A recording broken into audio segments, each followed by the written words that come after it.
জীবনের ছোট গল্প। একদিন রাত 2:30টায় আমি ছোট্ট একটি হাসপাতালের ওটিতে আছি। কিছুক্ষণ পরে এসে আমি আমার রুমে বসেছি। একজন সার্জন তার কাজ শেষ করে তিনি এসেছেন। আমি তাকে বললাম, এই যে রাত্রে 2:30-3টায় আপনি এখানে সময় কাটাচ্ছেন, আপনার সন্তানদেরকে একটু সময় দিতে পারেন? তিনি খুব ইমোশনাল হয়ে গেলেন। চায়ের কাপ সামনে ওঠার তার হাতে উঠল। তিনি চোখ থেকে দেখে নীরবে পানি ফেলতেছে। বললেন, আমার তো সব শেষ হয়ে গেছে। কিভাবে শেষ হল? আপনার তো আলহামদুলিল্লাহ নেম ফেম অর্থবিত্ত সবই আছে, তো শেষ হলো কেন? উনি বললেন যে একটা ছেলে আমার, সে ফ্রম বার্থ হ্যান্ডিক্যাপ, সে অটিস্টিক। আরেকটা ছেলে আমার ভায়োলেন্ট। দুইটা ছেলেই এখন আমার জন্য not asset, rather they are liabilities. বললাম, ও ভায়োলেন্ট হলো কেন? বলে যে এই যে সময় দিতে পারলাম না, এই জন্য। দুষ্ট বন্ধুদের সাথে মিশে সে এখন মাদকে আসক্ত। মাঝে মাঝে আমার বাসায় এসে অস্ত্র নিয়ে ঢুকে যায়। আমি তখন কাঁপতে থাকি। ওদের তো মাথা ঠিক থাকে না, কোনো সময় সেই অস্ত্র তার মুখে না হয় আমার মুখেও তো ধরে ফেলতে, যেটা রাষ্ট্রের একজন শৃঙ্খলা বিধানকারী অফিসার ঐশীর বাবাকে তার মেয়ে যেটা করেছে।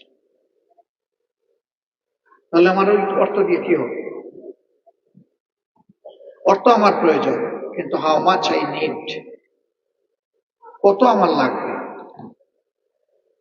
কত আমার লাগবে এটার কোনো উত্তর নাই কার কাছে।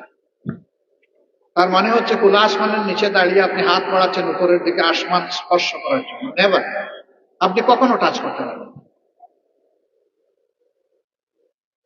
কিন্তু যদি আপনি পাল্টা নিজেকে প্রশ্ন করেন, without what I can do, কত কিছু ছাড়া আমি চলতে পারবো, তাইলে অবশ্যই আপনার উত্তর খুবই সহজ, কারণ আপনার দৃষ্টি নিচের দিকে। আপনি হাত দেন, মাটি পেয়ে যাবেন, সলিড মাটি আপনার হাতে লাগবে, নিঃসন্দেহে লাগবে। সম্মানিত ভাইয়েরা, জীবনটাকে এইরকম যারা করতে পেরেছেন, রিয়েলি দেয়া এই জায়গাটায় আমরা ফিরে আসলেই আমরা উইন করবো এই লাইফে, না আমরা লস হব। এনডিএফ এর মাধ্যমে স্বাস্থ্য সেবার ক্ষেত্রে একটা বিপ্লব আসছে, এটা আমি প্রত্যাশা করি। এই ক্ষেত্রে আপনাদের কাছে আমার চাওয়া মাত্র দুইটা। একটা হচ্ছে, দুনিয়ার সবচেয়ে র্যাপিডলি গ্রোয়িং সায়েন্স হচ্ছে মেডিকেল সায়েন্স।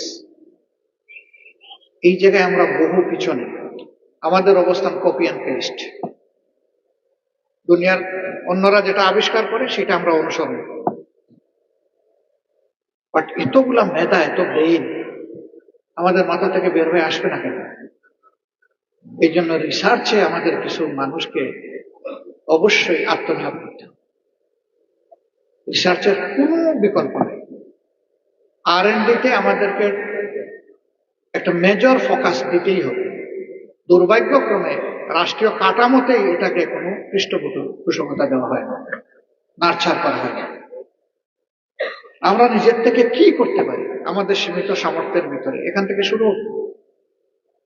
একটা গাছের পাতা নিয়ে আমরা শুরু করে দেব, এরপরে দেখি আল্লাহ কোথায় আমাদেরকে পৌঁছায়। যে লেগে থাকে সে সাকসেসফুল হয়।